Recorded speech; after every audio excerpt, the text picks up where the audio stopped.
Welcome to this video series about improvising by Sietze de Vries.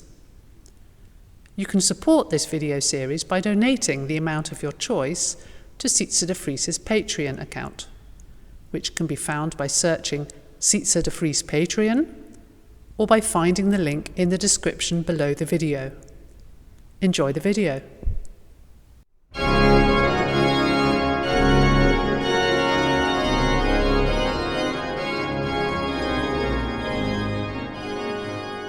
So last time we did a pachelbel partita style improvisation with the melody in the pedal, and since we are at this wonderful organ in Uithuizen, the Schnitger organ from 1700, it's nice to elaborate a little bit on that theme, because having the melody in the pedal is something that is very typical for the North German Baroque organ type.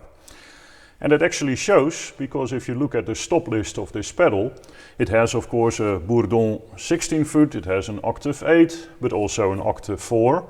And then it gets interesting, a Nachthorn 2 foot, so a very nice flute that you can use for solo purposes. It has its own mixture in the pedal, and then reads 16, 8, 2.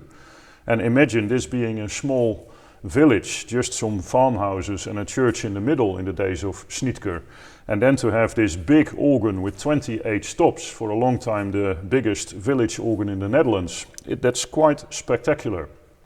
And of course those higher pitched stops in the pedal can be used for solo purposes perfectly. So let's use the same idea as we had last time. So I will also have the Vox Humana 8, that wonderful reed in the Hauptwerk with 2 flutes, a reed, the Dulcian in the Rückpositiv, and the cornet 2 foot, which is also a reed in the pedal with the octave 4. We're going to use the old 100 again, but now instead of doing a trio with one voice right hand, one voice left hand, and the melody in the pedal, we have 2 voices in the right hand. And it's probably best to start with an harmonization of the tune. And remember, we've done it in the beginning of the lessons, but harmonizing with the melody in the pedal is really very useful. And the more chords you know, and especially when you start using inversions, suspensions and things like that, it gets more difficult, but also way more satisfying, because you get a really beautiful sound. So to start, we make a nice harmonization of the old 100th like this.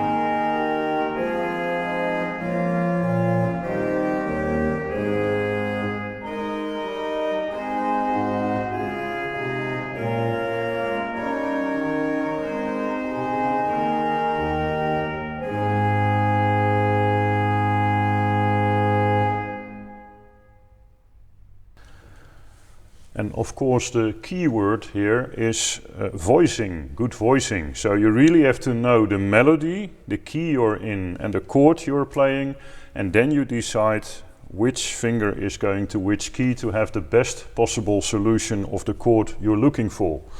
And that sounds very simple when I say it like this, but voicing is actually the thing you can work on for the rest of your life. I'm also doing it all the time to make it better and better. And of course you look at the great examples, Bach being the perfect master, to look for very nice voicing, so that you have a good combination of chords, but also the way every voice goes to the next note has to be as beautiful as possible. And basically that means that you start thinking from only vertically in chords, so a melody and a chord underneath. You start thinking more and more horizontally, so that you also know what all the voices within the chord are going to do going to the next chord. And that's really a lifelong learning process, but it's great fun. The better you get at it, the more beautiful the results are. So if I go one step further and I have a little bit more interesting motives and a more alive accompaniment of the melody, it already starts making more sense and sounds way more beautiful. It's already a real choral prelude.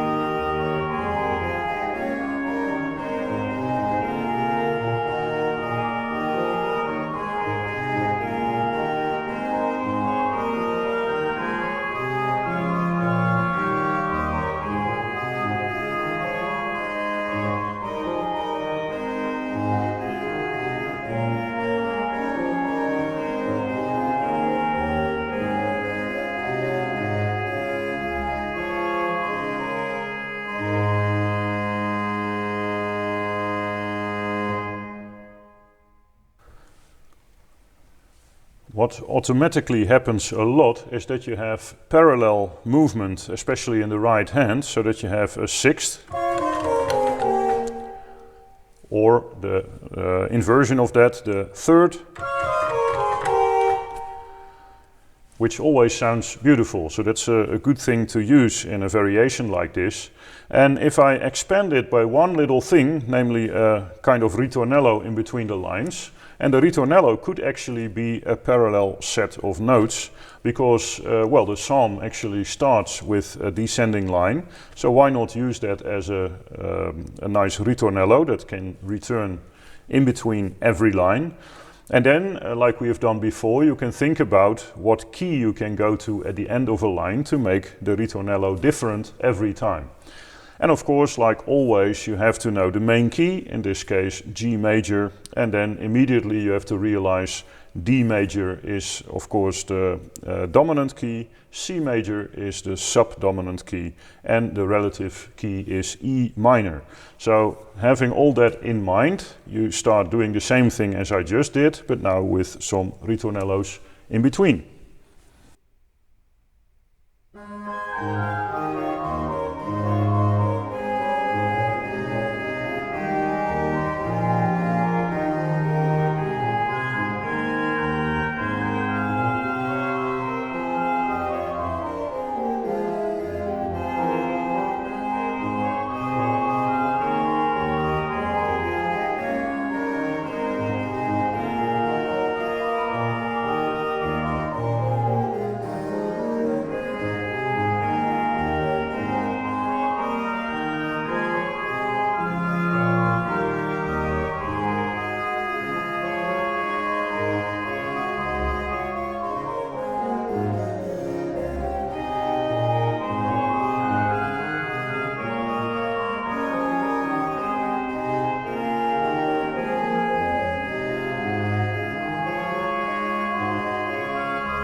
And this way of making variations is really great fun, especially on an organ like this. To give you one more example, we have a mixture in the pedal.